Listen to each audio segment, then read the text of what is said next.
पुंडलीक वरदा हरिभर श्री सद्गुरु ज्ञानेश्वर तुकाराम महाराज की जय। जय जय रघुवीर समर्थ।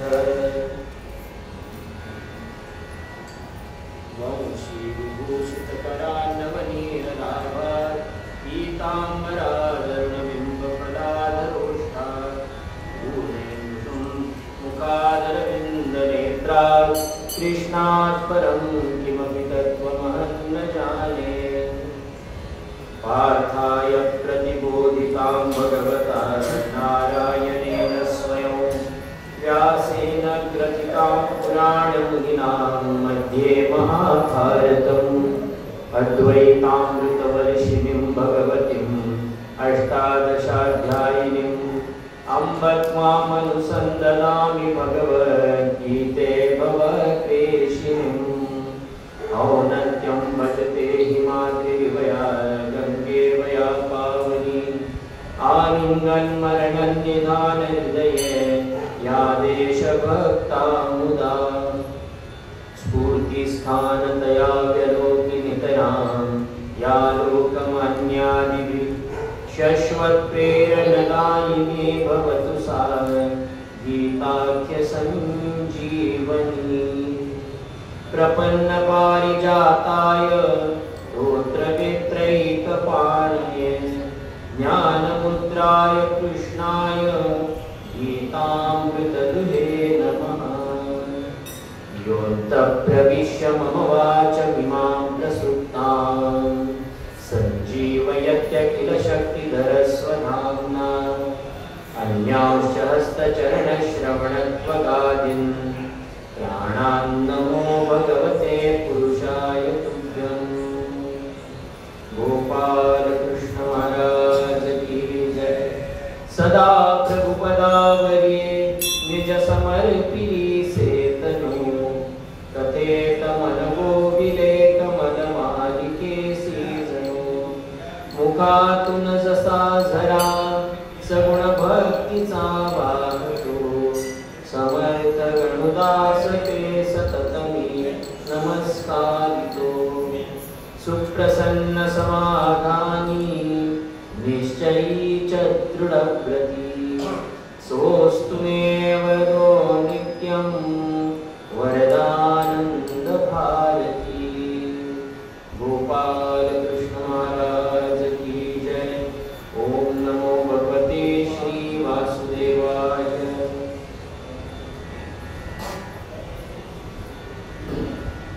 सज्जनों,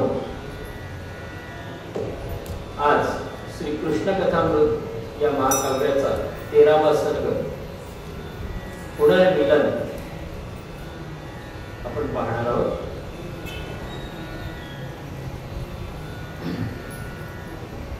तद्दूरे स्थितदन्तिकेऽस्त्यपि च तद्बाह्ये तथाभ्यन्तरे तन्नेजत्यथ चैजतीति निगमो जानात्यजानन् परम्। देवत्तं वचनं विसङ्गदन्तं बोद्धुं न शक्ता वयं जानेऽहं त्विदमेव मे हितकरं माता पिता न शिवः। उपनिषदांमध्ये परमतत्वाचं वर्णन करताना परमात्म तत्वाचं वर्णन करताना अनेक प्रकारे केलेलं आहे। ईशावास्य उपनिषदामध्ये ब्रह्माचं वर्णन करताना असं म्हणतात तद्देजति तन्मैजति तद्दूरे तद्वन्तिके तदन्तरस्य सर्वस्य तदु सर्वस्यास्य बाह्यतः। तदेजति म्हणजे जो परमात्म तत्व जे आहे किंवा ब्रह्म जो आहे तो जवळ आहे। तन्नेजति तो दूर आहे। तद्दूरे तद्वन्तिके तो स्थिर आहे, तो क्रियाशील आहे। तदेजति म्हणजे तो क्रियाशील आहे। तन्नेजति म्हणजे तो स्थिर आहे। तद्दूरे तो दूर आहे। तद्वन्तिके म्हणजे तो जवळ आहे।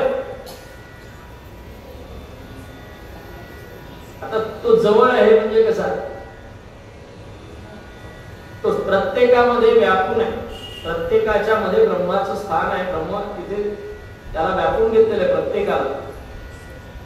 तो दूर आहे, सज्जनांच्या जवळ आहे, दुर्जनांपासून दूर आहे. तो सर्वांच्या आत आहे, सर्वांच्या बाहेर आहे. तद बाह्ये तथाभ्यंतरे असा क्रियाशील असणारा, स्थिर असणारा, आत असणारा, बाहेर असणारा, दूर असणारा, जवळ असणारा आणि समजणारा किंवा न समजून येणारा किंवा समजणाऱ्यालाही जो समजून येत नाही असा. आणि बऱ्याच वेळेला असं असतं की न समजणाऱ्याला तो सहज समजून जातो भक्तीच्या बळावर. याच्यात सांगायचं एकच की ब्रह्मज्ञान झालं म्हणजे ब्रह्म कळतो. आणि ब्रह्मज्ञान होण्यासाठी पहिली तर गरज आहे सद्गुरु कृपेची. सद्गुरूंची कृपा झाली की मग तुम्हाला बाकी कुठलं ज्ञान घेत बसण्याची गरज नाही. हे सहज शक्य होतं. आज आपण न समजणारे असतो, पण सद्गुरूंनी जर ठरवलं की याला सगळं समजून द्यायचं तर क्षणात ब्रह्मज्ञान होऊन जातं. वेद असं म्हणतो की तो क्रियाशील आहे, स्थिर आहे, जवळ आहे, दूर आहे, तो सगळ्यांच्या आत आहे, सगळ्यांच्या बाहेर आहे. पण भगवंता हे महादेवा आम्हाला हे सगळं विसंगत वाटतं. म्हणजे देवत्तम वचनम विसंगतमिदम, विसंगत वाटतं हे सगळं. त्यातला खरा गुढार्थ काय तो आमच्या सारख्या सामान्य जनाला कळत नाही. ते आमच्या बुद्धीच्या पलीकडे असो, आम्हाला त्याची गरजही नाही म्हणले. हे कळून घेण्याच्या भानगडीत आम्ही पडणार नाही.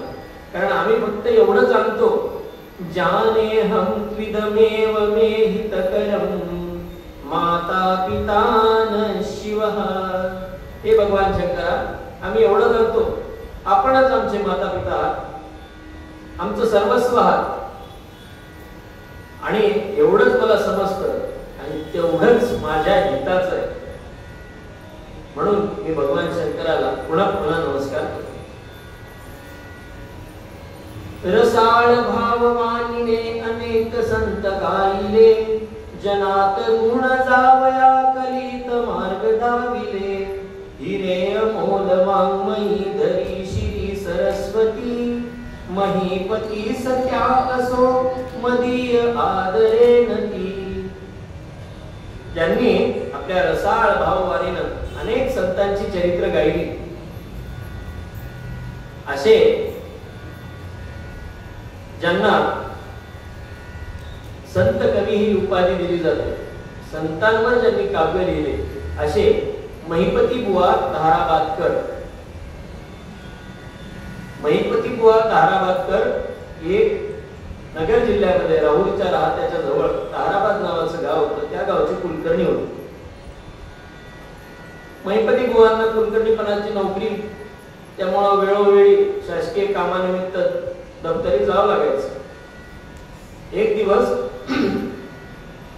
भगवंताची पूजा अर्चा करत असताना कोतवाल आला.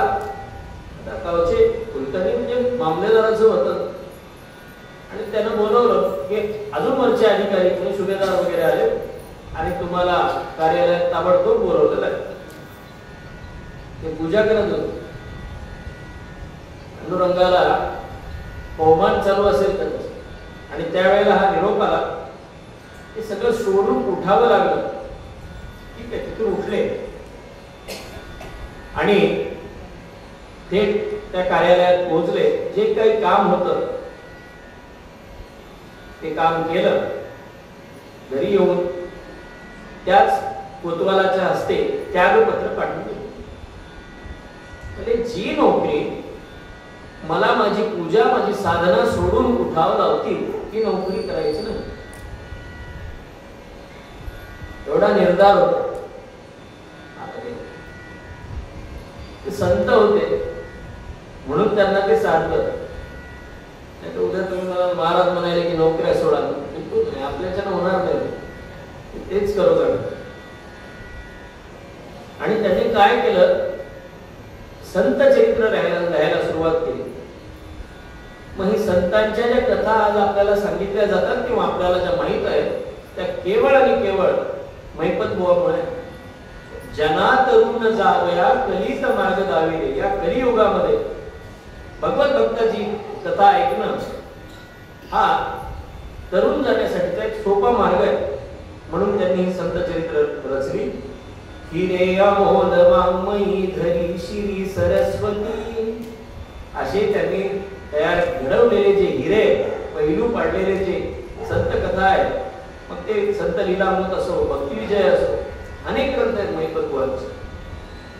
नामदेवांनी सर्व संतांची चरित्र त्यांनी लिहिली, ओवीबद्ध चरित्र लिहिली. अशा ज्यांनी घडवलेले हे संत चरित्रांची रत्न गळ्यात सरस्वती माता साक्षात धारण करते, अशा महिपती बुवांना माझा सादर नमस्कार असो.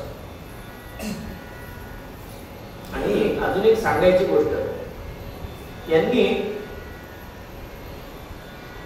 पूर्वीच्या संतांची सर्व चरित्र लिहिली, परंतु त्या काळानंतर महिपत बुवांनी लिहिलेल्या चरित्रांच्या नंतर जे काही संत मंडळी महाराष्ट्रात होऊन गेली, त्यांचं चरित्र लिहिण्याचं काम किंवा तशी आज्ञा परात्पर सद्गुरू श्री साईबाबांनी दासगणू महाराजांना केली. गणू, तू तुझ्या घरी संतांना जेवायला बोलव. आणि मग दासगणू महाराजांनी सुद्धा अशा पद्धतीने संतांना जेवण्यासाठी बोलवलं, त्यांची चरित्र लिहिली. आणि दासगणू महाराजांनी सुद्धा अनेक अनेक संतांची चरित्र लिहिली. नवे नवे प्रत्येकाच्या त्या त्या तीर्थस्थळी जाऊन, त्या ठिकाणी जाऊन माहिती संकलित करून ओवीबद्ध संत चरित्र लिहिली. म्हणून दासगणू महाराजांना आधुनिक संत कवी किंवा आधुनिक महिपती अशी पदवी दिली जाते. सुरेख मंदिर शुभ्र शिलांचे, भव्य शिखर जणू हिमालयाचे, तीर्थपतीची पवित्रतावा, गृहरूपे या घेत विसावा. एक सुंदर संगमरवराचं शुभ्र शिलांचं असं मंदिर म्हणजे राजवाडा उभा केलेला होता. जणू काही हिमालयाचं शिखर असावं इतका उंच भव्य दिव्य असा तो राजवाडा होता. किंवा समुद्राची पवित्रता त्या राजवाड्याच्या रूपाने तिथं विसावा घेत आहे असं चित्र ते भासत होतं. तो राजवाडा दिवसा स्पर्धा करी रवीसी, पूर्ण चंद्र सा दिसे निशेसी, प्रसन्नते सह शांती मंगल, परी सर्वदा राही निश्चल. दिवसा त्यानं सूर्याशी स्पर्धा करावी आणि रात्री चंद्राशी स्पर्धा करावी. आणि प्रसन्नतेसह शांती तिथं कायम वास्तव्याला होती. गृहाकृती ती सुरम्य उज्ज्वल, श्री कमला सम वैकुंठातील, ज्या भगता ये प्रत्यय साचा, क्षुद्र मनाही विशालतेचा. कितीही कदरू माणूस असला तरी तो मनात तो राजवाडा बघितल्यानंतर त्याला वाटायचं, आहा काय सुंदर, काय पवित्र राजवाडा. मंद सुगंधित वायू विनये, गवाक्ष भागी संचरुणीये, सात्विकता वात्सल्य जिव्हाळा, शिकवितसे मग इथून जगाला. वाऱ्याने काय करावं, गवाक्ष म्हणजे खिडकीतून आत शिरावं. शीतलता तर होतीच वाऱ्याजवळ, पण वारा जे शब्दानं वर्णन करता येत नाही, कुठल्या मोजमापानं मोजता येत नाही, असे गुण वारा तिथून घेऊन जायचा. सात्विकता, वात्सल्य, जिव्हाळा मोजता येत नाही, कोणतंच माप नाही आहे. अशी सात्विकता, वात्सल्य, जिव्हाळा तो आपल्या सोबत घेऊन जायचा आणि जगाला शिकवण्यासाठी तो वाटत जायचा. वारा ही सात्विकता अशी असते, वात्सल्य याला म्हणतात, जिव्हाळा हा असा असतो. असं वाऱ्याने करा. विरक्त मुनिजन तपोवना समोपवन हरण्या भवती, रम्य सुवासी तुरतरुवेलीजा, फलसुम भारे लवती जय सुखकंदा. एखाद्या तपस्वी मुनीच्या आश्रमाभोवती जसं उद्यान असावं तसं त्या राजवाड्याच्या भोवती होतं. आणि तिथले तरु वेली फुलांनी फळांनी असे बहरून आलेले असायचे. त्याचं ओझं त्यांना सहन होत नव्हतं, म्हणून ते खाली लवलेले असायचे, नतमस्तक झालेले असायचे. शोभा तेथील जी सन तुलना, परी करी करी हृदया चंचलना प्रवेशता हो याच वनास मद नाही झाला बाळ निरागस. इतकी शोभा इतकी अवर्णनीय होती, ज्याची तुलना कोणत्याही शोभेशी करता येत नव्हती, कुठल्याही सौंदर्याशी करता येत नव्हती. परंतु ते सौंदर्य, ती शोभा अशी होती की कोणाचं मन चंचल करत नव्हतं. आणि कदाचित ती तशी शोभा असल्यामुळे, ती चंचल करत नसल्यामुळे सगळ्या जगाला जो चंचल करतो असा कामदेव मदन तिथं आला म्हणे एकदा त्या वनामध्ये. आणि त्यानं लहान बाळाचं रूप घेतलं. कसं घेतलं? नामधरी प्रद्युम्न मनोहर सती रुक्मिणी हर्षित निर्भर शिवप्रसादे अशी हरीची होत गृहस्थी सफलासाची. भगवंतानं ही पुरी वसवल्यानंतर भगवंताचा गृहस्थाश्रम चालू झालेला होता आणि त्या गृहस्थ धर्माला एक फळ म्हणून सुंदरसं फळ लाभलं, ते म्हणजे प्रद्युम्न. भगवान श्रीकृष्ण आणि रुक्मिणी यांचा सुपुत्र श्रीकृष्ण प्रद्युम्न हा साक्षात मदनानंच बाळरूप धरलेला होता. मदनाचा पुन्हा अवतार झाला होता. मदन हा आनंद होता. म्हणून शंकराने त्यावेळेस त्याला वरदान दिलं होतं, तुला मी जळून भस्म केलंय, परंतु आज तुला एक उशाप असा देतो की भगवान श्रीकृष्णाच्या पोटी, माता रुक्मिणीच्या पोटी तू तिथे जन्माला येशील आणि प्रद्युम्न हे नाव धारण करशील. असा प्रद्युम्नाचा जन्म झाला. राजहंस शुक मयूर चातक सुंदर नयनांचे मृग शावक रमती होऊन मुदित मनाते बंधन लवहीन सुनीते थे. राजहंस, पोपट, मोर, चातक पक्षी आणि सुंदर डोळ्याचे, ज्यांना ज्यामुळं एखाद्या सुंदर युवतीला उपाधी मिळते मृग नयनी, अशी सुंदर डोळ्याचे हरणाचे लहान लहान पाडस तिथं खेळत राहायचे. त्यांना कुठलीही बांधण्याची गरज नव्हती, ते तिथंच विहार करत राहायचे. ऋग्वेदी सौंदर्य औषेचे शांती पाठवा उपनिषदांचे मूर्त होऊनी जरिया ठाई राहतात तरी कौतुक नाही. उषस सूक्त नावाचं ऋग्वेदामध्ये एक सूक्त आहे. ते अतिशय पाठ ऐकायला अतिशय सुंदर असतं. उषकालीचे सूक्त म्हटलं जातं. किंवा उपनिषदातील जे सर्व शांतीपाठ आहेत ते जसे मनाला प्रसन्न करतात, ते सर्वच्या सर्व जण मूर्त रूप धरून या राजवाड्यामध्ये आलेले होते. काय इथं एवढी प्रसन्नता होती, काय एवढं मांगल्य होतं.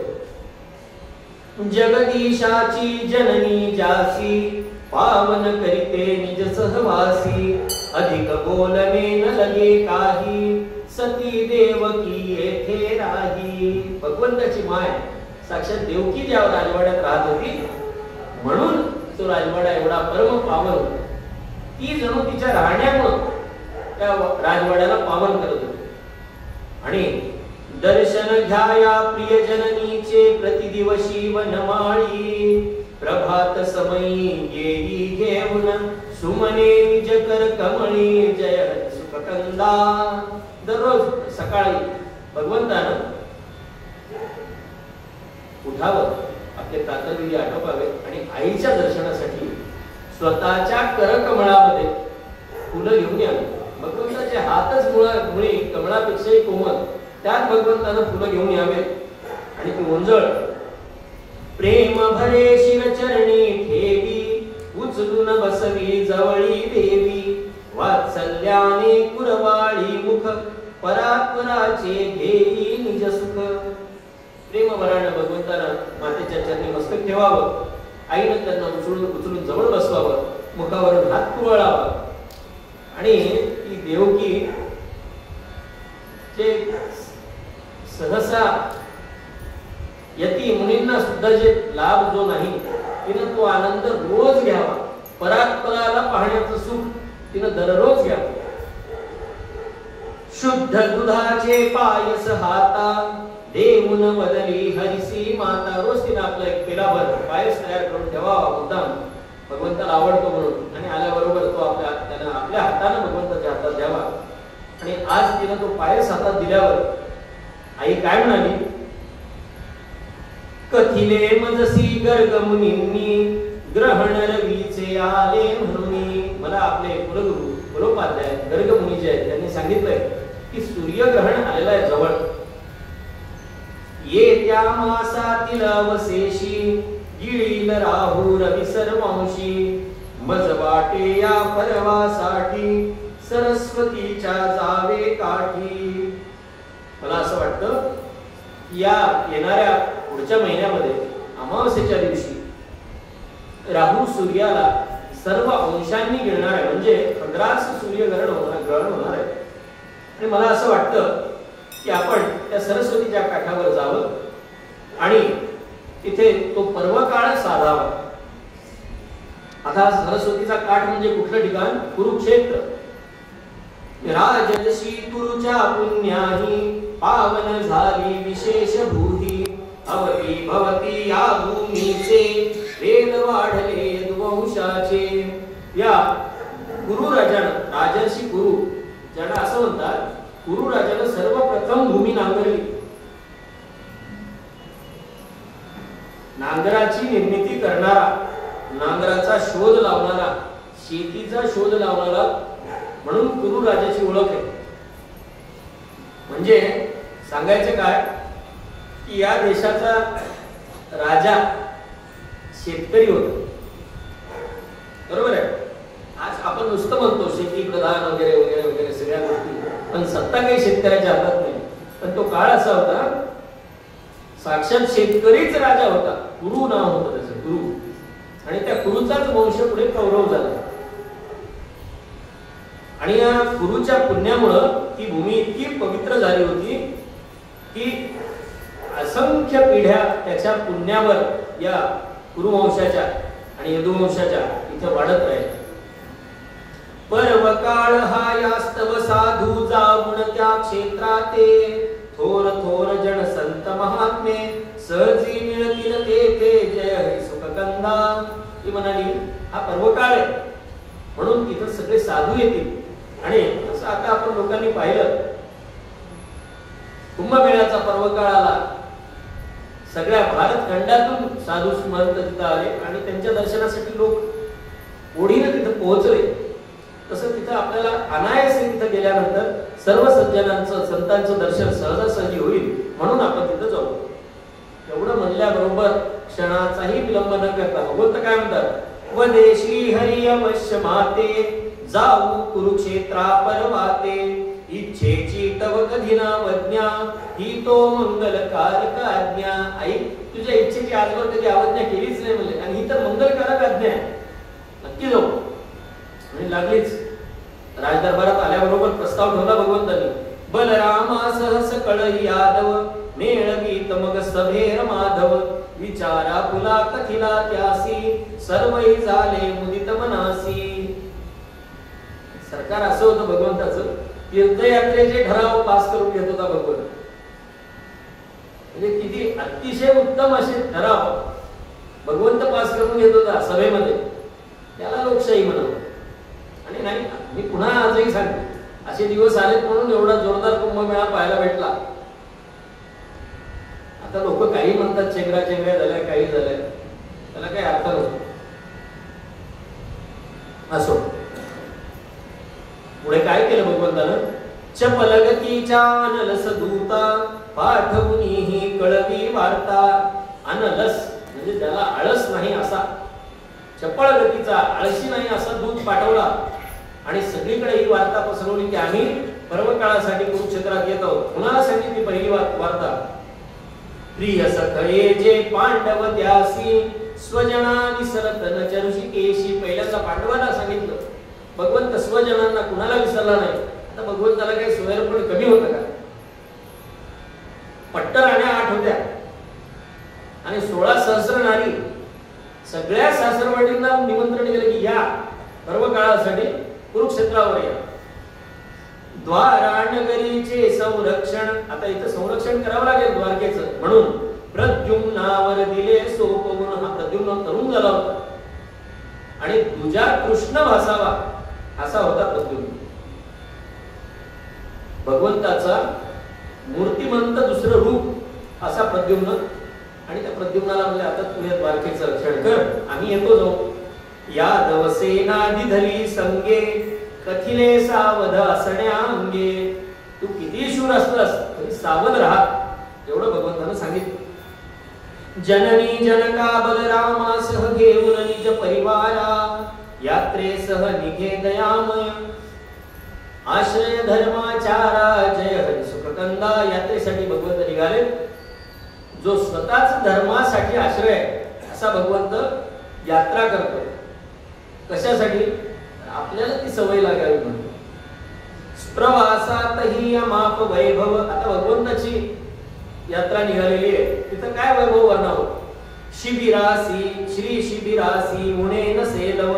सगळं साहित्य सोबत घेतलं होतं. जणू स्वये द्वारका सचेत झाली. प्रभू सह जणू यात्रेस निघाली. द्वारका सजीव झाली अख्खी आणि तीच चालत निघाली आहे प्रभू सोबत. ग्राम नगर वासेल कानन स्वागत करीती प्रेम भरे जन. वाटेत गाव लागावं, एखादं नगर लागावं, जंगल लागावं एखादं, तिथे जे जे लोक समोर येतील ते भगवंताचं प्रेमानं स्वागत करायचे. ज्याच्या जवळ जे असेल पत्रम पुष्पम फलम तोयम ते भगवंताला अर्पण करायचे. कुणी दूध फल धान्य कुणी रे, कुणी फुलांचे अर्पी गजरे. कुणी दूध द्यावं, कुणी फळ द्यावं, भगवंताला धान्य द्यावं. आता भगवंताजवळ काही नव्हतं का? पण भगवंताने ते घ्यावं. कुणी फुलाचे गजरे अर्पण केलेले ते सुद्धा. मनापासून समभावाने घेतियली ते गदाग्रजाने. जे जे देईल ते मोठ्या प्रेमानं भगवंतानं स्वीकारलं. ही न थोर ही निवडन काही प्रेमे भिल्ल ही धरले हृदयी. आवड निवड असं काही नव्हतं, कमी जास्त असं काही नव्हतं. भगवंतानं जे दिलं ते स्वीकारावं आणि पुढे पुढे मार्गक्रमण करावं. वाटेत अरण्यामध्ये भिल्ल भेटले, त्यांना सुद्धा भगवंतांनी हृदयाशी लावलं. म्हणून या स्तवया अग्रणी ग्रामणी श्रीमान न्यायी म्हटले जाणी. जनासनेता असा असे जर कशी विपत्ती करी डोकेवर. अग्रणी ग्रामणी श्रीमान न्यायो नेता समीरणा. विष्णू सहस्रनामामध्ये भगवंताचं वर्णन केलं. याच्यामुळे भगवंताला अग्रणी ग्रामणी म्हणतात. अग्रणी म्हणजे काय? जो जीवांना योग्य ठिकाणी घेऊन जाणारा पुढारी तो अग्रणी. ग्रामणी म्हणजे गावाचं समुदायाचं पुढारी पण करणारा तो ग्रामणी. श्रीमान जो तेजस्वी आहे, लोकप्रिय आहे, लोकमान्य आहे असा. न्यायी जो अन्यायानं वागत नाही आणि अन्याय होऊ पण देतो असा न्यायी. असा नेता, न्यायी नेता समीरणा. असा नेता जर लोकांना लाभला तर कुठलीही विपत्तीवर डोकं काढणार नाही. अग्रणी असावा, ग्रामणी असावा, श्रीमान असावा, न्यायी असावा असा नेता हवा. सरस्वती सये परमात्मा स्वजना घेऊन संगे. पूर्ण चंद्र जणू नक्षत्रासह आकाशीच्या गंगे जय हरी सुखकंदा. सरस्वतीच्या तीरावर भगवान परमात्मा पोहोचले. त्यांच्या सोबत सर्व द्वारकावासी जणू असं दिसायला लागले की आकाश गंगेला घेऊन, सर्व तारकांना घेऊन साक्षात चंद्र तिथं आला. क्षेत्र सुखद ते ब्रह्मावर्त पावन होते जे मर्यादित. सरस्वतीने दृशद्वतीने मनुज जसा काचित जडतेने. हे ब्रह्मावर्त क्षेत्र एकीकडून सरस्वती नदी वाहते, दुसरीकडून दृशद्वती. दृशद्वती म्हणजे दगडांनी भरलेली, पाणी कमी आणि धोंडे जास्त. सरस्वती वाणीचं प्रतीक आहे, म्हणून चैतन्याचं सुद्धा प्रतीक आहे. आणि दृशद्वती अक्षरशः दगडानं भरलेली आहे, म्हणून जडतेची उपमा दिलेली आहे. ही कशी बांधलेली होती? ब्रह्मवर्त क्षेत्र कसं होतं? एकीकडून चैतन्य होतं आणि एकीकडून जडता होती. असं दोन्ही युक्त असणार हे क्षेत्र, चैतन्य आणि जडता. तीर्थ त्यास्थली समंत पंचक पाप ताप संताप विमोचक. 5 सरोवर तिथं. ते ब्रह्म सरोवर म्हणून सुद्धा आहे कुरुक्षेत्रात. क्षत्रिय हननोद्वेजित रामे इथेच केले तपनिष्कामे. क्षत्रियांचं हनन करणारा तो परशुराम त्याने इथंच तप केलं होतं. म्हणजे या स्तव पावन विशेष चिते तिथे श्रेय निज मिळावया ते. दूर दूरचे लोक मिळाले प्रवाह जणू सागरी निघाले. म्हणून ते पावन आहे. प्रत्येक जण आपलं श्रेय मिळवण्यासाठी तिथं येत होतं आणि जणू काही या सरस्वतीला अनेक प्रवाह येऊन मिळत होते. अशी लोकांची गर्दी तिथे लोटत होती. कोण कोण आलं होतं? राजे आणि राज्याचे वेगवेगळ्या राज्याचे रहिवासी आले होते. कोण आले होते? पांड्यावंती कलिंग केरळ कामरूपा परांतनी कोसल विदर्भ मैथिल मगध नृपादी यादव पांडव कौरव चेदी. आता तर निष्कंटक भूमी झालेली होती. तो चेदी नरेशही नव्हता आणि मगध नरेशही राहिलेला नव्हता. सगळेजण त्यांचे पोरं ह्यानंच राज्यावर बसवल्यामुळं ते सुद्धा भगवंतावर तेवढंच प्रेम करत होते. ते सगळेच्या सगळे आले. आता पांड्य अवंती कलिंग हे कसं काय आले असतील? एवढे पांड्य म्हणजे आजचं तामिळनाडू. या 16 सहस्त्रामध्ये कुठल्या कुठल्या बायका असतील भगवंताच्या? अख्ख्या भारतवर्षातल्या बायका होत्या. म्हणून सर्व भारतवर्षातील राजे तिथं आले. असे पात विदर्भ मैथिल मगध नृपादी यादव पांडव कौरव चेदी. कौरव आले, यादव आले, पांडव आले. पांडवांना तर स्वतः बोलून घेतलं. अत्रि अंगिरा अरुंधती वर भृगु कश्यप मैत्रेय चवण गर्ग शांडिल्य पराशर गौतम मार्कंडेय जय हरी सुखकंदा. अत्रि आले, ऋषी आले सगळे. अत्रि ऋषी, अंगिरा, अरुंधती सह वसिष्ठ आले, भृगु आले, कश्यप आले, मैत्रेय आले, चवण आले, गर्ग आले, शांडिल्य आले, पराशर आले, अनेक अनेक गौतम मार्कंडेय सर्व ऋषी तिथं आले. असे पातले कीर्ती मुनिवर ब्रह्मज्ञानाचे जणू सागर आश्रय जैसे यमनियमांचे दीप्ताग्नी समतेज जयाचे. जणू दीप्ताग्नी सोबत तेज यावं तसे हे ऋषी तिथं पोहोचले. निज अस्तित्वे करीती पावन भूतल सारे असे संतजन गृहस्थ आले सहसुतदारा येती घेऊन मणी जपसारा. ऋषी तर आलेच, पण जे स्वतःच्या अस्तित्वानं ती जागा पावन करतात असे संत सुद्धा आले. त्यांच्या सोबत गृहस्थ मंडळी आले. गृहस्थांसोबत कोण होतं? गृहस्थांसोबत बायका होती, मुलं होती. आणि या सगळ्यांचं भरण पोषण करण्यासाठी म्हणून वणिज वंजारी आले, वाणी लोक आले, व्यापारी आले. कशामुळे आले? तर धान्य विकण्यासाठी, सगळ्या लोकांची सोय करण्यासाठी. सगळंच विकतं यात्रा म्हणल्यावर. जे कुठं नाही विकत ते यात्रेत विकत.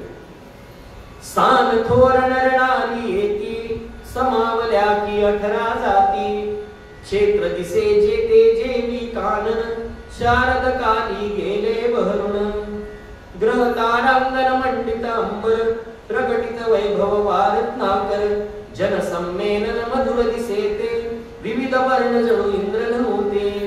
सान थोर नर नारी 18 पगड जातीचे लोक तिथे आले. जणू काही एखादं जंगल भरून जावं वृक्षांनी अशी तिथे गर्दी झाली. विविधता होती, विषमता नव्हती. आता काय केलंय? त्या विविधतेला त्यांनी विषमतेचं रूप दिलंय. त्याच्यामुळे विविधता, खरं तर विविधता हे भूषण आहे आपल्या भारतासाठी.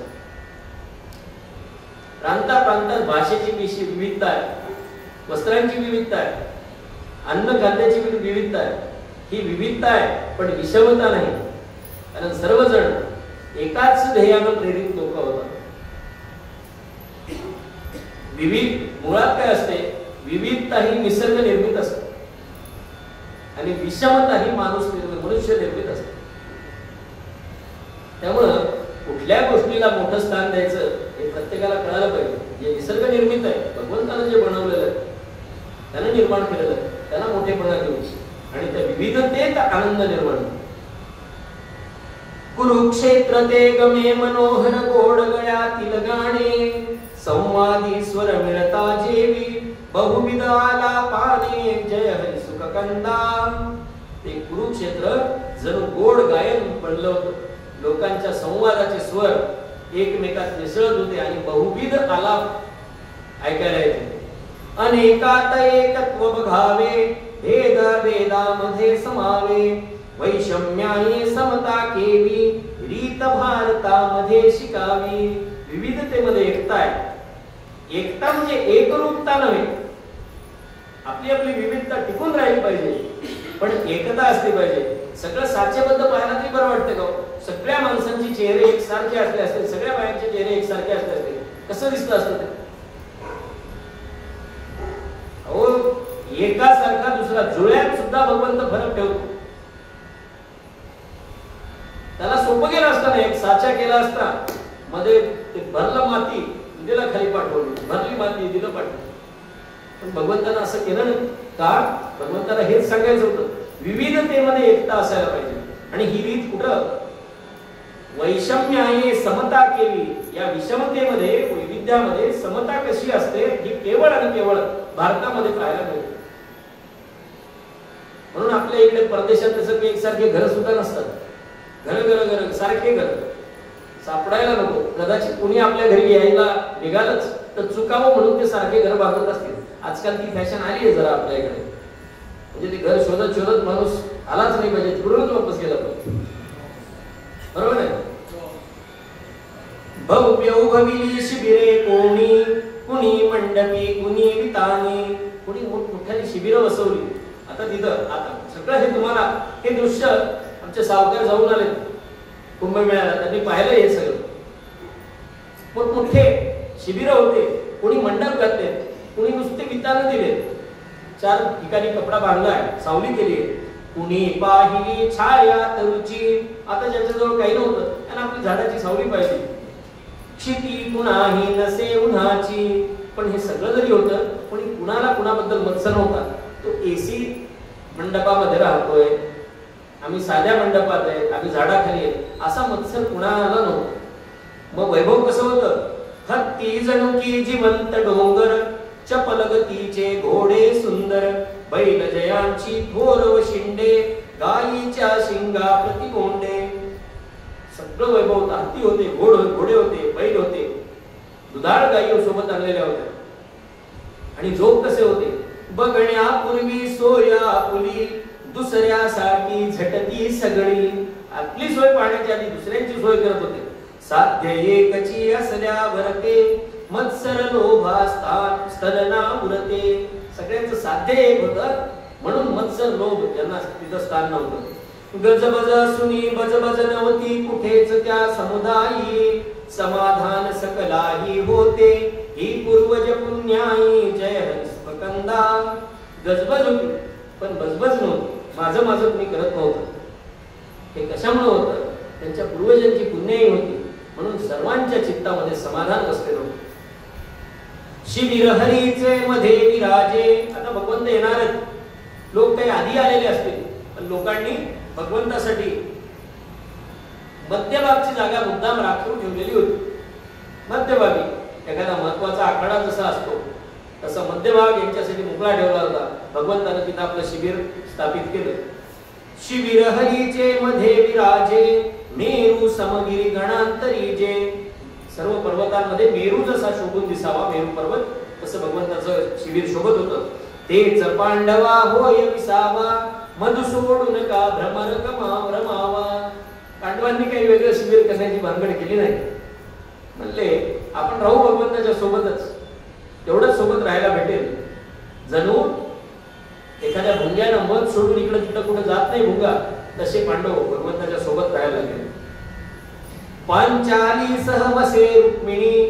रुक्मिणी पांचालीच्या कक्षामध्ये गेली राहायला. देवकी सकुंती सन्मानी, श्वशुर हरीचे उत्सुक चित्ते, हृदयी धरिती निज कन्या ते. सगळे सासरे आलेले होते भगवंताचे. जेवढ्या काही बायका आल्या होत्या सोबत, त्या सगळ्यांना आपापले बाप भेटल्याचा आनंद झाला. सखे सोयरे आप्त आले, भेटीने त्या प्रसन्न झाले. मुनिजन घेऊन हरीचे दर्शन, म्हणती आजी कृतार्थ जीवन. सोयरे प्रसन्न झाले आणि मुनी म्हणाले आम्ही कृतार्थ झालो. परी स्वस्थता हरिसी नाही, जणू विसरले चुकले काही. सगळे आनंदी होते. भगवंताचा श्रीमुख का तरी सुकले देवा. त्या दिवशी आपण ऐकतो, आजही भगवंत नाराज होतो. दुंडित चंचल नयन कुणाते, उदास मुद्रा मधुनी होते. आणि 4 माणसात बसलेला असताना उगाच इकडं पाहावं तिकडं पाहावं.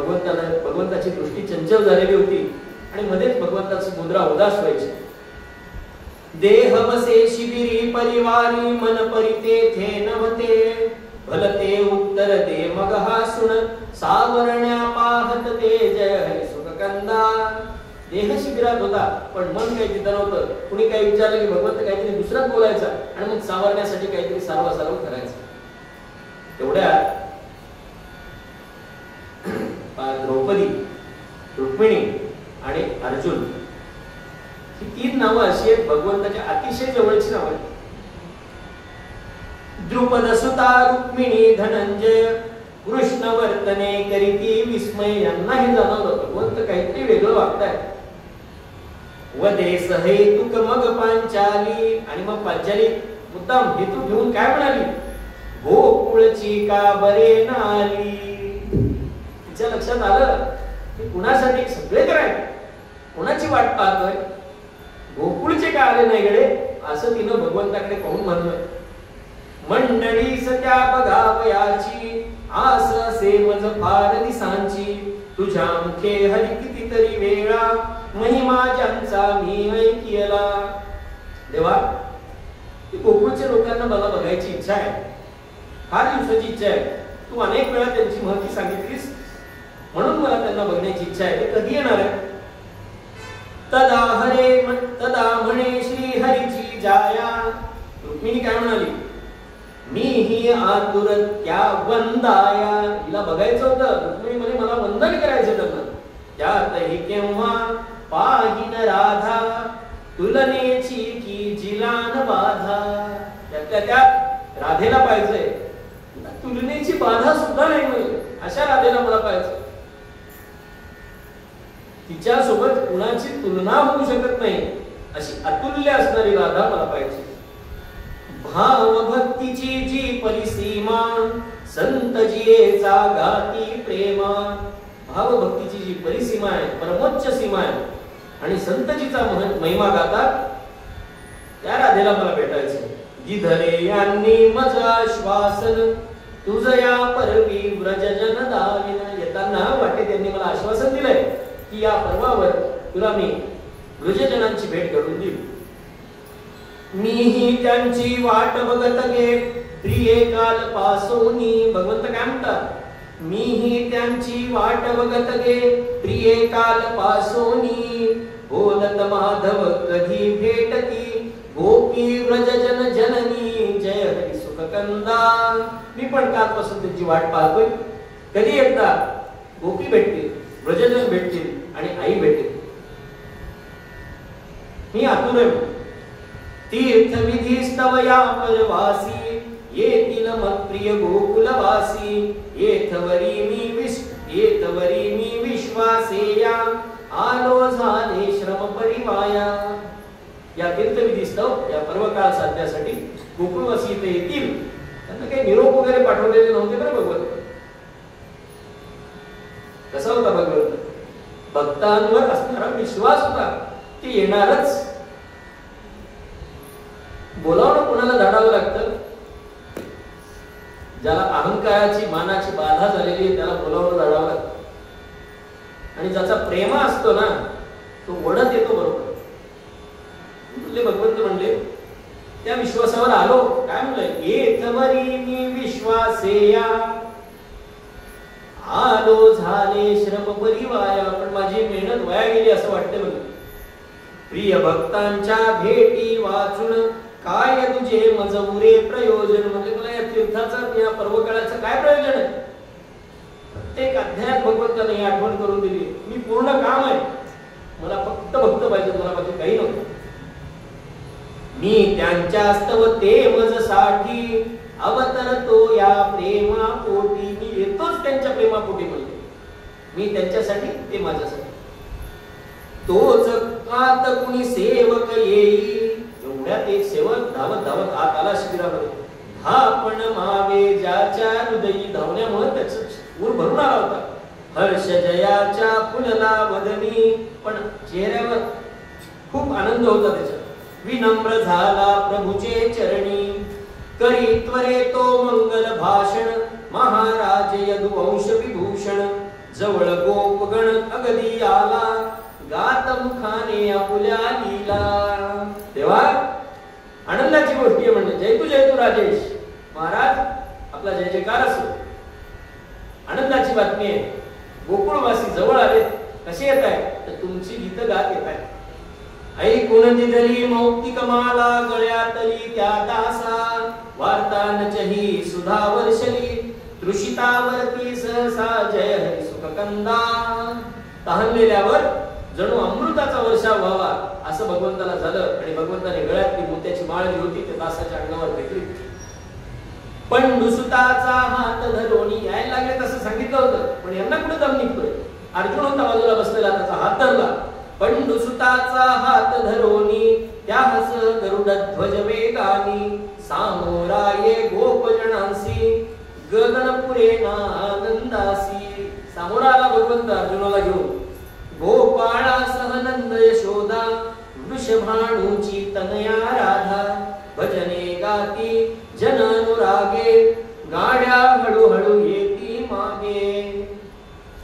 सगळे भजन म्हणत म्हणत गाणे म्हणत म्हणत येत होते आणि त्या गाड्यांमधून भगवंताच्या कानावर जो स्वर ऐकू येत होता तो असा होता. गोविंद जय जय गोपाल जय जय.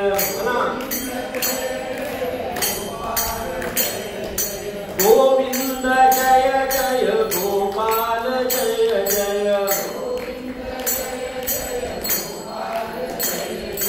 राधा रमण हरि गोविंद जय जय.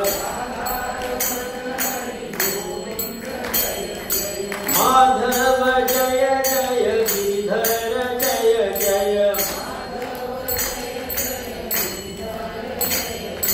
नंद किशोर हरि गोविंद जय जय. गोविंद जय जय गोपाल जय जय.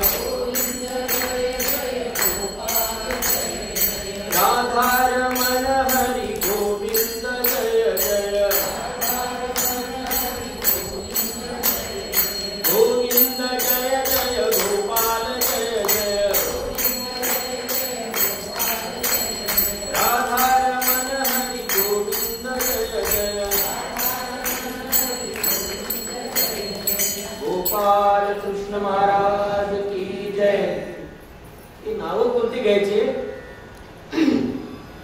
पिटिती टाळ्या कुणी झल्लरी, टाळ वाजवी कुणी बासरी, चाळ बांधुनी कोणी नाचे, नामे हरीची गाऊन वाचे. वृजनाथा हे कुंज विहारी, मुरलीधर माधव गिरिधारी, नंद किशोरा हे गणनीळा, राजीवनयना हरी गोपाळा. त्यांचा कृष्ण अजूनही गोकुळातच होता. पुढचं एकही नाव ते घेत नव्हते. गोकुळातली नावं तेवढे त्याच भजन करत होते. मुक्त कंठ गातात रंगले, चित्त विसरले भान, समरस अर्जुन ऐकत करुणी, सर्वांगाचे कान जय हरी सुख कंदा. चित्त त्यांचं देहभान विसरलेलं होतं, मुक्त कंठाने गात होते. आणि असाच एक भक्त होता भगवंताचा अर्जुन. तो सुद्धा समरस होऊन सर्वांगाचे कान करून ते भजन ऐकत होता. कृष्ण येतसे बघता नयनी, गोप गर्जले उच्चरवाणी, आज तपस्या फळास आली, हरिभवती सर्वही मिळाली. भगवंत यायले त्यांना दिसले आणि ते उच्चरवाण म्हणाले, जोरात म्हणाले, सर्वजण मोठ्या आवाजात म्हणाले, आज आमची तपस्या फळाला आली. त्या भगवंताचं पुन्हा एकदा दर्शन झालं आणि सर्वजण भगवंताच्या भोवती गोळा झाले. पूर जसा ये महान ज्यांना, उफाळल्या त्या परिभावना, शब्द फुटेना स्रवती डोळे, काय करू किती नकोन झाले, सहस्र डोळे भरून बघावे, सहस्र हाती कवटाळावे, सहस्र वदनी घोष करावा, लाभ महा कुठून घडावा. डोळ्यातून धारा व्हायला लागल्या, शब्द फुटेना. म्हणताय 1000 डोळे असतील तर बघितलं असतं, 1000 हात असते तर कवटाळलं असतं, 1000 मुख असते तर त्या 1000 मुखांनी भगवंताचा जयघोष केला असता. पण हे आमच्या नशिबात कुठं? कारण वासव है शेष नामही, प्रभो दिली इंद्रिये कामी गोपांच्या ये असे मनासी रोम रोम नाचती तनुसी. त्यांच्या मनात काय आलं गोपाळांच्या, आम्ही काही वासव नाही. वासव म्हणजे इंद्र, त्याला सहस्र डोळे. आम्ही है है म्हणजे सहस्रार्जुन नाही. सहस्रार्जुनाला 1000 हात होते आणि किंवा आम्ही शेष पण नाहीत, म्हणजे ज्याला सहस्रमुख आहे असे आम्ही नाही. म्हणून देवा आम्हाला इंद्रिय निकामी दिली. आणि असं म्हणल्याबरोबर त्यांच्या अंगावरचं रोमांच उभं राहिलं. आणि ते रोमांच आता 1000ची काय तुलना, ते सगळे रोमांच सुद्धा नाचायला लागले त्यांच्या शरीरावरचे. परमात्मा दे मिठी पदासी येऊन नंदा जवळी सकंप सद्गद कंपित हाते वृद्धतया कुरवाळी. जय हरी सुखकंदा.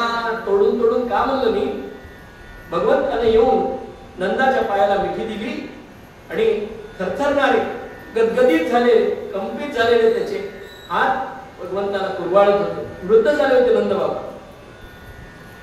आणि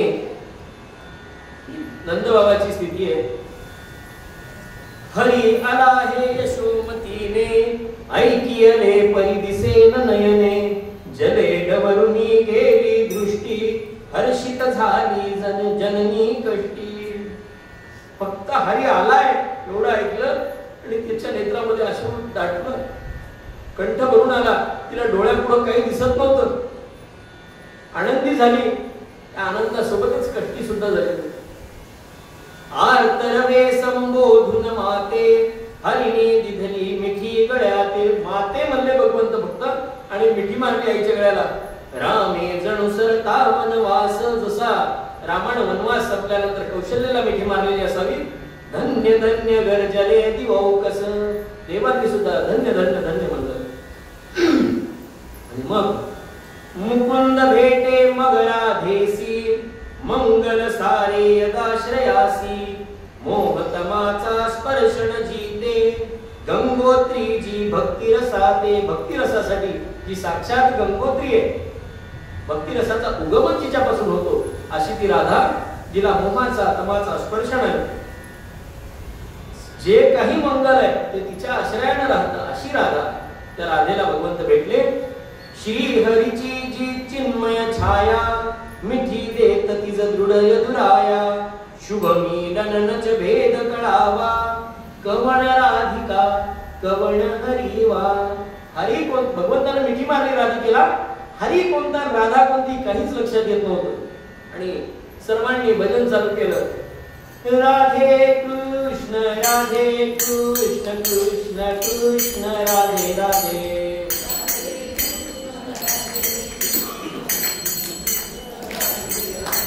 राधे श्याम श्याम श्याम राधे राधे.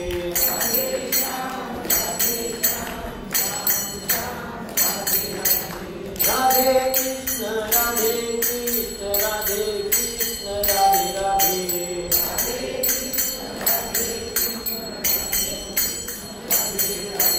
राधे श्याम श्याम श्याम श्याम राधे राधे.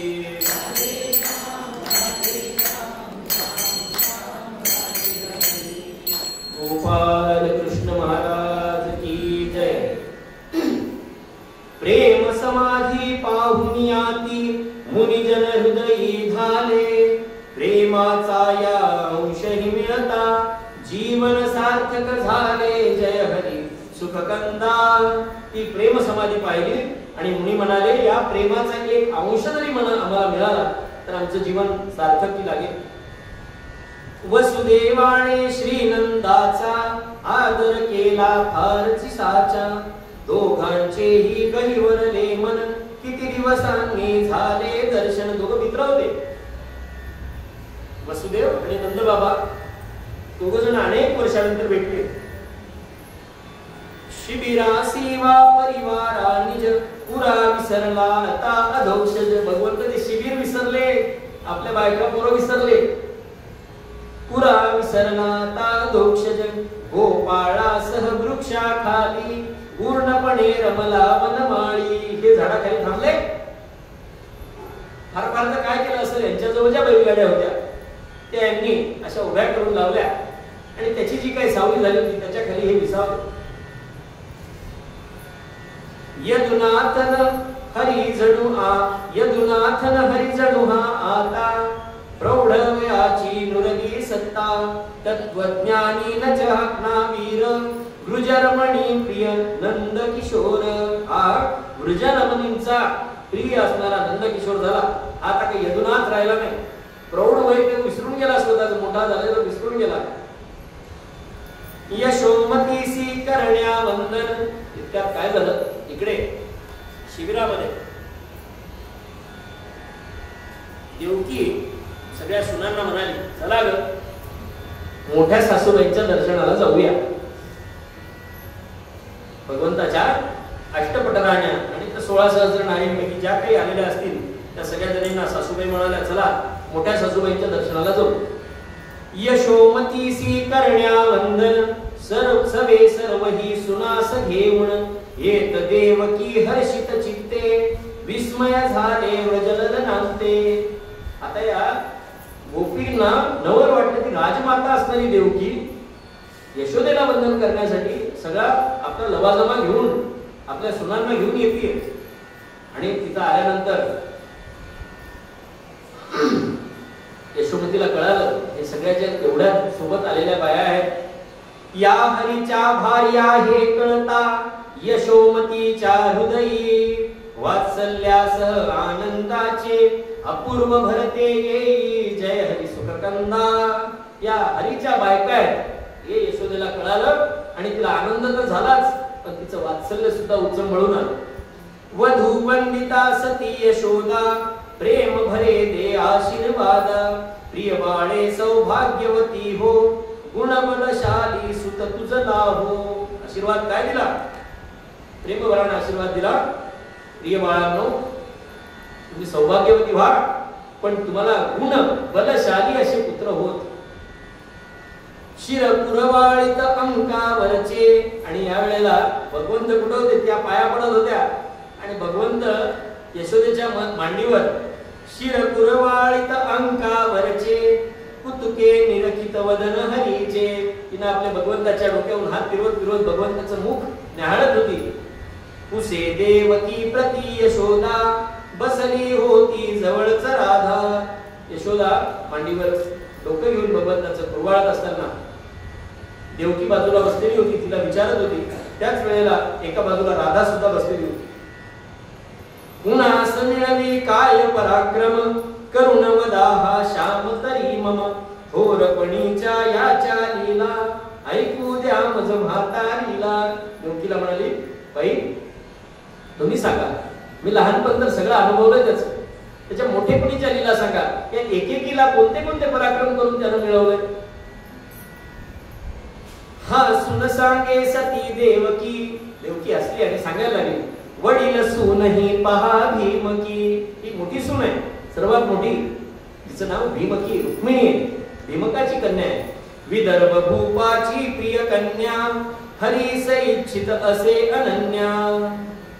भावाने परिधरिला आग्रह अर्पाया शिशुपाला हिने विनविता हरिले कृष्णे करुणी घोर रणाला जय हरी सुखकंदा. विदर्भ देशाची कन्या आहे म्हणजे हरीची इच्छा होती तिला. तसा निरोप आला.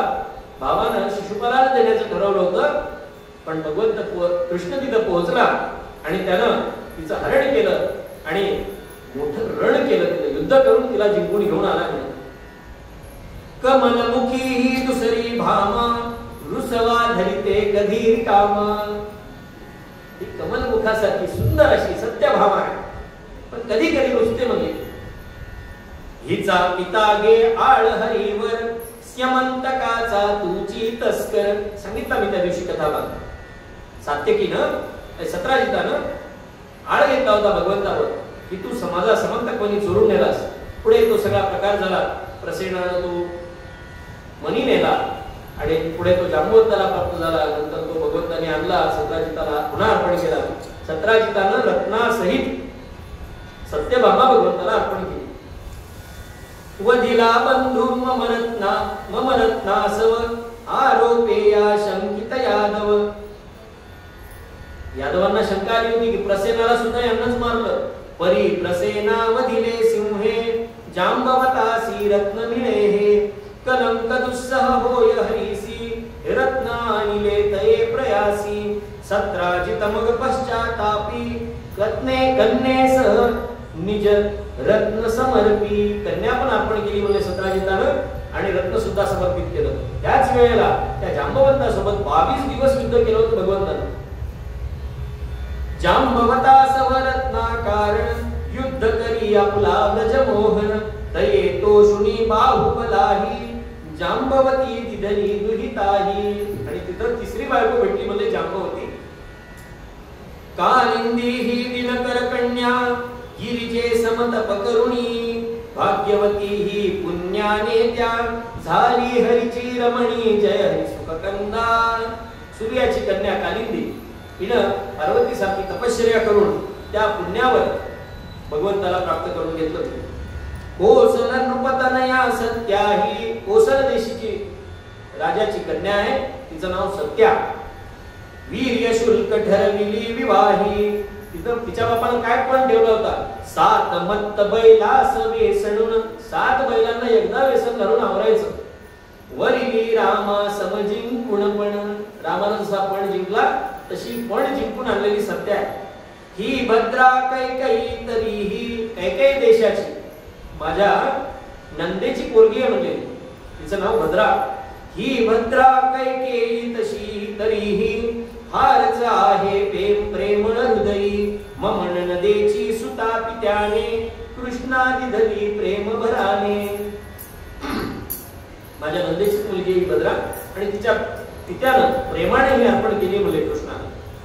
ही त्या परीच मित्र बिंदा स्वयंवराने वरी मुकुंदा.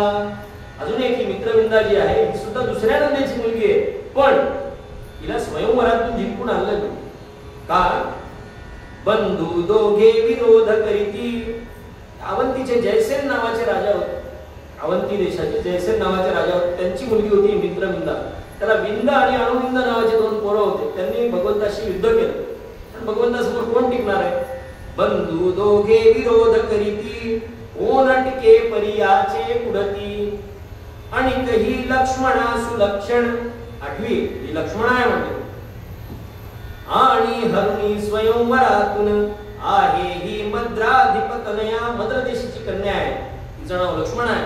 पट्टवधू हरीच्या 8 या 8 हरीच्या पट्टवधू आहेत म्हणजे कोण कोण.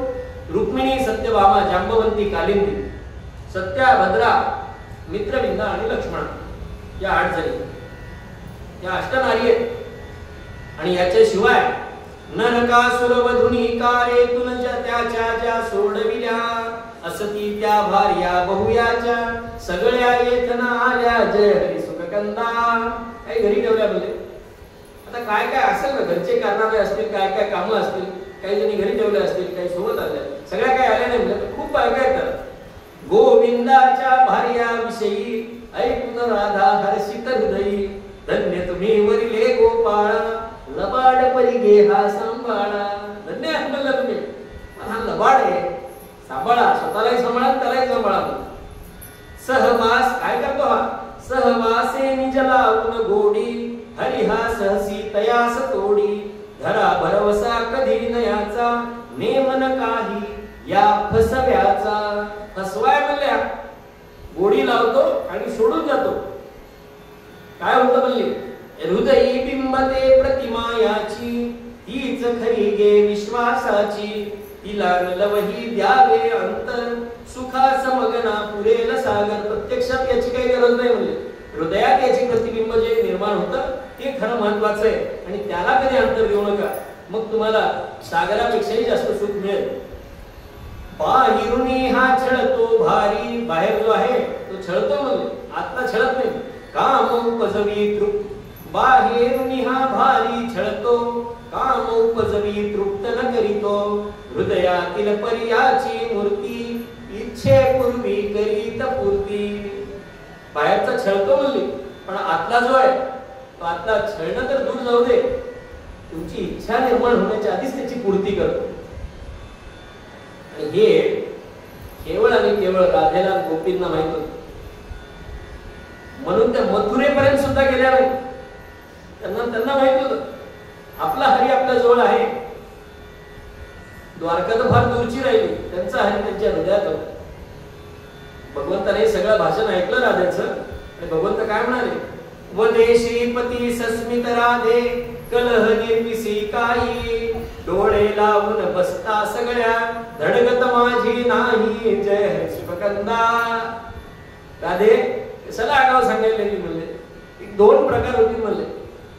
या नुसते डोळे लावून बसल्या मला शोधण्यासाठी, तर माझ्या घरी लेकरं बाळ खूप आहेत म्हणले, कामं खूप आहेत, सगळे आबाळ होतील लेकरांची. अन्यथा खरंच जर बसल्या डोळे लावून ध्यान लावून जर बसल्या तर मी कोणाजवळ जाऊन दे, माझी तळगत राहणार. सखेराधिके सत्य तुझेची, रुक्मिणी पटकन बोलली, म्हणे रुक्मिणी प्रिया हरीची, धन्य भाग्य झाले तव दर्शन, गाढ धने प्रेमालिंगण. तुझं खरंय म्हणली रुक्मिणी, म्हणली तू म्हणतीस ते खरंय. आणि रुक्मिणीनं राधेला मिठी मारली. रमा राधिका भिन्न तरीही तत्व एकची उभया ठाई, श्री हरिया एका तत्वाची, दोघीही त्या रूपे साची. दोघी भिन्न शरीराच्या होत्या पण तत्व मात्र एकच होतं, हरी हरी हरी. त्याच्याशिवाय त्या दोघींना दुसरा ध्यासच नव्हता. एक भक्तीची नूपरा मधुरा की, शीतलतावा प्रभा शशांकी. परा मधुरा अशा प्रकारची जी भक्ती आहे त्या दोघी होत्या, किंवा चंद्राजवळची शीतलता आहे आणि प्रभा आहे अशा त्या दोघी जणी होत्या. एक चारुता दुजी सुरभिता, कमलाची परी एकची सत्ता. कमळाजवळ चारुता म्हणजे सुंदरता आणि सुरभिता म्हणजे सुगंध, या दोन्ही गोष्टी कमळाच्या असतात. सत्ता कमळाचीच असते. या दोघी भिन्न जरी असल्या तरी होत्या भगवंताच्याच. सती यशोदा सकला नाही, जवळ बसवणी प्रेमे घेई. आता यशोदेनं सगळ्यांना बसा का म्हणल्या माझ्या जवळ, असं म्हणून जवळ बसवलं. देवकी काय म्हणाली, वदे देवकी या सर्वांना, बाई काही बोध कराना. बाई या सगळ्या जणी आल्यात, त्यांना काही बोध करा, काही समजून सांगा. कशामुळं, कुलस्त्रियांना भूषण तुम्ही, आश्रय गृहिणी धर्मा, तुम्हामुळेची श्री हरिसिया, इतुका आला महिमा, जय हरी सुखकंदा. तुम्ही कुलस्त्रियांना, यशोदाबाई तुम्ही कुलस्त्रियांना भूषण आहात. गृहिणी धर्म कसा असावा, गृहिणी आदर्श गृहिणी कशी असावी त्याचं तुम्ही एक उदाहरण आहात. म्हणून तुमच्यामुळेच या हरीला एवढा मोठा महिमा झालाय, तुमच्या संस्कारामुळे कृष्ण एवढा थोर झालाय. आईचे संस्कार महत्वाचे असतात, म्हणून तुम्ही यांना सुद्धा उपदेश करा. जरी गुणांच्या सर्व सुनाम, असं कौतुक केलं पाहिजे सासांनी आपल्या सुनांचं. माझ्या सुना गुणाच्या आहेत, चांगलं भेटतं खायला, चांगलं खायचं असेल तर कमीत कमी कौतुक करत जा. नाही तर मग सून पुण्यात आणि सासू परभणी. ती आधीच विचारती म्हणे लग्नाच्या आधीच की ते कुठं राहणार आहेत आणि नंतर त्या घराची विल्हेवाट काय, तुम्हाला बहिणी किती आहेत, असा प्रकार झालाय आजकालचा. त्याच्यासाठी यशोदेला काय सांगितलं ते ऐकायचं. यांनी नाही ऐकलं तरी चालतं, इकडंच आहे आता आजचा उद्देश सगळा. त्याच्यामुळे म्हणतो सुनांना घेऊन या, अजून गोडच खायला भेटलं असतं, सुना आणल्या असत्या इथं. असो, जरी गुणाच्या सर्व सुना मम, तेज गुणाये बोधे अनुपम. गुणाच्या आहेत पण गुणांना तेज केव्हा येतं, चांगला बोध झाला. हिरा किमती असतो पण पैलू पाडला, नको तो भाग काढून टाकला की अजून त्याला भाव वाढतो. पैलू पडता जशी हिरकणी, चमकत असे की अपूर्वतेनी. ठीक आहे म्हणजे यशोदा. बरे म्हणाली हसून यशोदा, बोलत मग बघुणी गोविंदा. भगवंताकडे पाहिलं आणि सांगायला सुरुवात केली. प्रसन्न करणे मन भरत्याचे, रहस्य हेची स्त्री धर्माचे. नवऱ्याचं मन प्रसन्न ठेवणं हेच स्त्री धर्माचं रहस्य आहे. म्हणजे मौलींनी सुद्धा सांगून ठेवलं, स्त्री धर्माच्या उद्धाराचा मार्ग मौलींनी सांगितलाय. पतीची या मता अनुसरुणी या पतिव्रता, अनायासे आत्महिता भेटेची ते. आज माऊलींनी सुद्धा हे सांगायची वेळ यावी आली होती. म्हणून पुढे माऊलींना माहित होतं पुढे काय काय होणार आहे, म्हणून माऊलींनी तेव्हापासून हे सगळं सांगून ठेवलं. पती समानी दैवत पत्नी तो तिज लागी सुखवी यत्नी परस्परी विश्वास पुराजर हर्ष सुखा साम्राज्याची ते घर. नवऱ्याचा विश्वास संपादन करावा, त्याच्यामुळेच घरात आनंद राहतो. पतीला दैवत मानावं आणि त्यानं सुद्धा प्रयत्न करून मेहनत करून तिला सुखी ठेवावं. मान करावा वडील जनांचा नम्र असावी सदैव वाचा. अहो म्हणावा हो नाही हो असंच असावं. मनी जिव्हाळा साना विषयी मग धंदे चालेत कार्ट किरकिर करतय असं म्हणायची वेळ येऊ नये. प्रत्येक लहान लेकराबद्दल सुद्धा तिला मनी जिव्हाळा साना विषयी दरिता सकला प्रियती होई, मग ती प्रिय होईल म्हणजे सगळ्यांना. चित्त आपुल्या वश ठेवावे आवरुणी यत्नाने भावना सजपणे दुसऱ्यांच्या अतिशय कोमलतेने. जय हरी सुखकंदा. आपलं मन वश ठेवलं आणि इतरांच्या भावनांची कदर केली तर सगळं काही सुखी होते, म्हणजे सगळं काही योग्य होते. आपलं उलट असतं, आपल्याला फक्त आपल्या भावनांची कदर असते, इतरांच्या भावनांची काही कदर नसते. दक्ष असावे गृहकृत्यासी लवण सहावे मलिनपणासी. कमीत कमी शनिवार रविवार तरी सगळं घर कोपरा झाडून काढावं. घराचा कोपरा स्वच्छ असावा असं सांगितलंय. नच माना हे काम न माझे, हे माझं काम नाही असं म्हणू नका. किती घरात कामवाले असल्या तरी आळस लक्षण नच विभवाचे, वैभवाचं लक्षण नाहीये आळस आहे. रवी किरणांचे स्वागत भावे गृहांगणी जे स्वच्छ रवी किरणांचे व्हावे स्वागत गृहांगणी जे स्वच्छ सुशोभित. धाक असावा दास जनासी परिणच येऊन संतापासी. घर आणि अंगण स्वच्छ असावं. नौकर वर्गावर धाक असावा पण त्यांच्यावर संताप करू नये, धाकात काम करून घ्यावं. आणि अजून एक गोष्ट, आपण काम का करावं त्या नोकराला किंवा त्या बाईला वाटलं पाहिजे की आपल्या वाचून मालकीनीचं अडत नाही, म्हणजे ती धाकात राहते. आलं लक्षात? ती वरचढ केव्हा होते? बाईचं अडतंय माझ्या वाचून की मग ती वरचढ होते, ती तिच्या मनाप्रमाणे वागायला लागते. पण तुम्ही हे दाखवून द्या काय सांगते यशोदा. तेव्हा केलेला उपदेश आहे कृष्णाच्या काळात आज सुद्धा तंतोतंत लागू पडतो. फार महत्वाची गोष्ट पुढे सांगितली. सर्व आधी शयन त्यजावे सर्व सकला वाढून मग जेवावे. कार्य निमित्ते कधी पतीची करा उपेक्षा लवहीन साची. आमच्या वसुते नेहमी म्हणायच्या सर्व आधी शयन त्यजावे, सर्वांच्या आधी उठलं पाहिजे घरातल्या बाईनं, आणि सकला वाढून मग जेवावे. सगळे अहो काही आता असं तर बोललं लागली मला इथं बाहेर गेले की ते स्त्री मुक्तीवाले म्हणतील की का बरोबरीचं असलं पाहिजे, वेळेवर जेवलं पाहिजे. का तिला त्या बाकीच्यांच्या तृप्ततेतून तिला जो आनंद भेटतो तो आनंद घ्यायची सवय स्त्रीला जात्याच असते, जन्मताच असते. दुसऱ्याच्या फक्त संस्कारानं ती लोप पावत जाते. पण चुकीचे संस्कार झाले तर ती लोप पावते. आणि काही झालं तरी पतीची उपेक्षा करू नका. हाच पतीशी वश करण्याचा उपाय आहे एक सुखाचा. एवढं केलं की तुमचा पती वश राहतो म्हणजे तुम्हाला.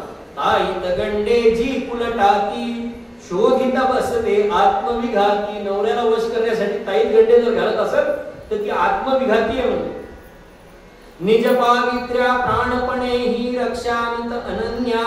पवित्र जी नचती नच माता भगिनी पत्नी कन्या. जय हरी सुखकंदा. स्त्रियांची जी नाती आहे ती पावित्र्याच्या अधिष्ठानावर आधारलेली असते. त्यामुळं स्वतःचं पावित्र्याचं प्राणपणानं रक्षण केलं पाहिजे. त्याग धर्म हा संयम भूषण. त्याग तुमचा धर्म आहे, संयम तुमचं भूषण आहे. स्वभाव भावा की प्रेमळपण उलट पतीच्या कधी नसावे. इतर सर्व मग यात समावे. तुम्ही घराच्या असा स्वामिनी आयत सावे घ्यावा स्वमणी. जेवढं उत्पन्न आहे नवऱ्याचं तेवढा खर्च करायची सवय लावा. त्या हिशोबात राहिलं पाहिजे. पालन करणे म्हणजे काय होईल, तो वाममार्गाने पैसा आणणार नाही. परवा मी सांगितलं, तो वाजत गाजत आणेल पैसा. पालन करणे कुलधर्माचे, स्वतःचा कुलधर्म कुलाचार पालन केला पाहिजे. सन्मानावे पद अतिथीचे, फार किती तरी कथू तुम्हासी. अजून काय सांगू म्हणले तुम्हाला. सती देवकी पुण्य बळेसी, तुम्हाला भल्या अनुकरणाते. आचरणे निज सुखवा त्याते. प्रत्येकीला आपली सासू आचरणासाठी योग्यच असते बरं. वाटत नाही ही गोष्ट वेगळी. तिनं तुमच्यापेक्षा नक्कीच 10 पावसाळे जास्त बघितलेले असतील का नाही. कमी किमान 18 पावसाळे 15 पावसाळे तर जास्त बघितले जुन्या काळात. आजकालच्या सासूवांचे तर चांगले 30-40 पावसाळे झाल्यावर सून येते. पण सासू म्हणजे काय म्हणजे बरं, ही उद्या सासू होणार असते.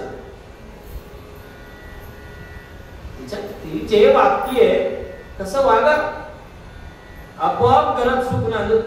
ती म्हणजे तुम्हाला फार चांगलं झालंय, देवकीसारखी सासू तुम्हाला भेटली आहे. तिचं अनुसरण करा आणि सगळं काही योग्य होईल. हे ऐकलं. पावनवाणी यशोमतीची, सकल जनींना रिजवी साची. सगळ्या जणींना आवडलं. नयन जलाने भिजवित चरणा, भामेणे तिज केले नमना. सत्यभामा चटकन उठली, डोळ्यात कळकळ पाणी आलं. स्वतःच्या डोळ्यातलं पाणी तिच्या चरणावर पडलं. नमस्कार केला यशोदेला. का? तिच्या मनात सवती मत्सर होता. माहितीये तुम्हाला ती कथा. तिनं तो पारिजात मागवला होता स्वर्गातून. लावला हिच्या दारात, पडले फुलं रुक्मिणीच्या दारात. पुढे तिनं एकदा द्रौपदीला विचारलं होतं, अगं तुला 5 पती आहेत, तू कशी वश ठेवतीस याला. त्यावेळेस द्रौपदी म्हणली, असा कुठला मंत्र नसतो ग बाई. आणि ते सगळं आता तिला आठवलं की द्रौपदी जे बोलली होती ते खरं आहे. यशोदा मातेनं तेच सांगितलं. म्हणून तिला थोडस मनाला लागलं आणि तिनं नमस्कार केला. गोकुळजन समुदायी लाभे समाधान सर्वांना, सरळ प्रेमळ निर्लोभाचा स्नेहन सुखवी कवणा. जय हरी सुख कंदा.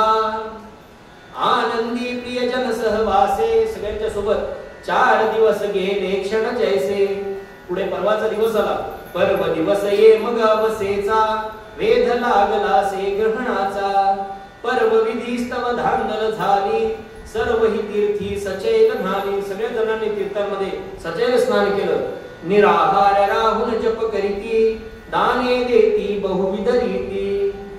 निराहाराचे पदार्थ त्यांनी खाल्ले. निराहाराचे पदार्थ असतात का? निराहार राहणं म्हणजे काही न खाणं. आपणच कुठून शोधून काढलंय. आज अवैध शोध आहे. निराहाराचे पदार्थ ते सगळं जे रोज नाही झालं ते सगळं चालतं निराहार. वेगळं केलं की ते निराहार असतं. आणि सर्वांनी उपोषित राहून सचैल स्नान केलं, भगवंताची आराधना केली आणि दान देणं चालू केले. किंवा गिळीत राहू क्रमे रवीसी, डाग लागला पसरायासी. लोक समाजी अफवा जैसी, स्पर्शही नसतो जरी मुळासी. ग्रस्त होतसे बिंब संबंध, प्रकाश अगदी झाला मंद. तारे हसले हळूच नभासी, क्षुद्र कुले जै विपत सतांसी. जसं सज्जनावर विपत्ती आली तेव्हा क्षुद्रांना आनंद होतो, वाईट लोकांना आनंद होतो. तसं अंधार झाला म्हणून ताऱ्यांनी थोडेसे कुतकुत हसले म्हणले. पण क्षणात तो अंधार निवळला. सांज जाहली कशी कशी अवेळी, चाराही नच घेती. घरट्यासी परतली पाखरे, दीन रवे किल बिलती. जय हरी सुख कंदा. अशी कशी अवेळी सांज झाली म्हणून पाखरांनी चिवचिवाट केला, आपल्या घराकडे पळायला लागले. बिंब होतसे लाल काळसर, वातावरणही झाले धूसर. उदास भासे जगती सारे, पडले होते अगदी वारे. सृष्टीची खिन्नता परीही, फार वेळ की टिकली नाही. दिसू लागले हास्य रवीचे, धैर्य चळे नच कधी सुजनांचे. हिंबरवीचे पुन्हा प्रकाशे लय संकट काही नवते जैसे. आणि ग्रहण सुटलं, पाप पळाले या भावाने लोकांनीही केली स्नाने. ग्रहण सुटलं आणि लोकांनी स्नान केलं.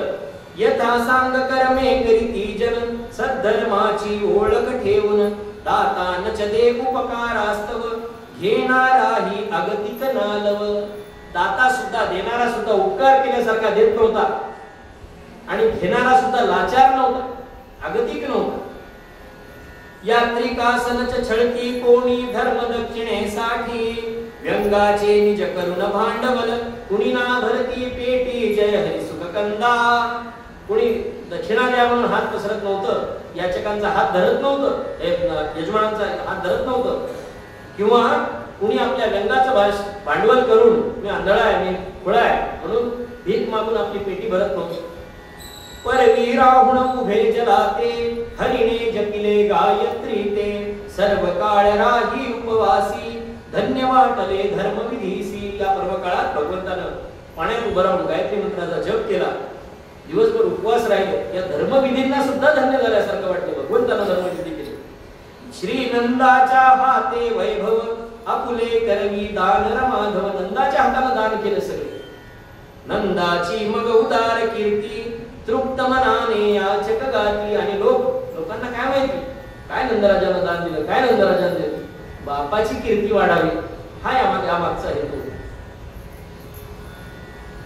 करी यशोदा शतगोदाने भूषविले ज्या मनी हे माने. सालंकृत गोदान केली, अन्नदान गणती वस्त्रांची इंद्रासी ना करवे साची. इंद्राला सुद्धा 1000 डोळे असून त्याला मोजणं होईना म्हणले, एवढे वस्त्र अन्नदान केलं.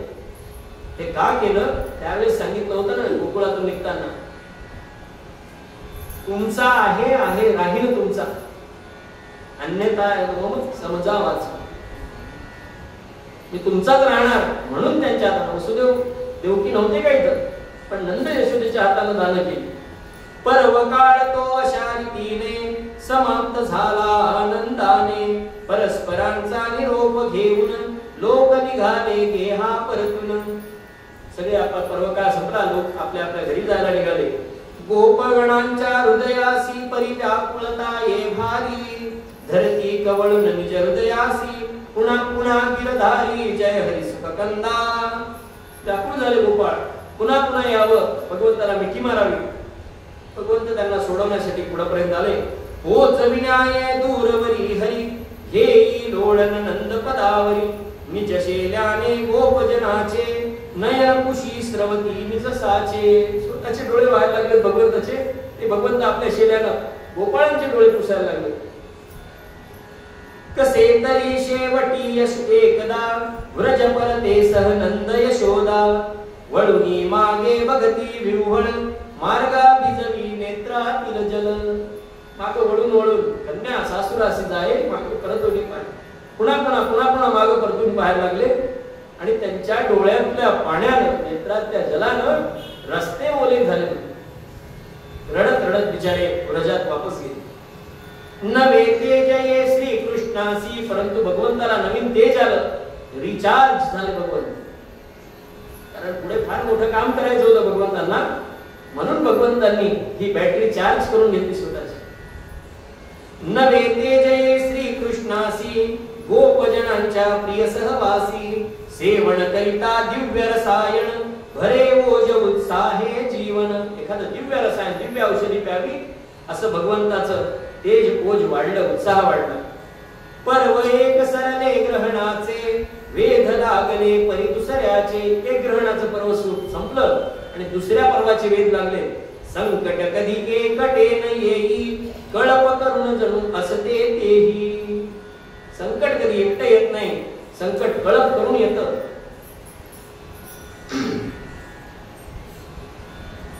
रुचलेन कुरुक्षेत्रा येऊनिया लोक जाहले परत. योजी स्वमणे काही भूमिती नित्य रक्तले परत जय हरी सुख कंदा. या कुरुक्षेत्राच्या भूमीला लोक आले आणि सहजासहजी गेले, ते काही पटलं नाही. कारण ही कुरुक्षेत्राची भूमी जी होती हे रणांगण पुण्यक्षेत्र असलं तरी रणांगण होतं, रक्ताला चटावलेली भूमी होती. ती भूमी म्हणजे एवढे कोट्यावधी लोक इथं आले आणि साधं न खर्चटता खरवडता सुद्धा लोक गेले इथून. हे काही त्या भूमीला पटलं नाही आणि हे सुखरूप गेले लोक सगळेच्या सगळे जगले. म्हणून या भूमीनं वेगळा डाव टाकला आणि तिला रक्ताची जी आस लागलेली होती त्यासाठी पुढे जो येणार आहे तो महासंग्राम. गोपाल कृष्ण महाराज की जय.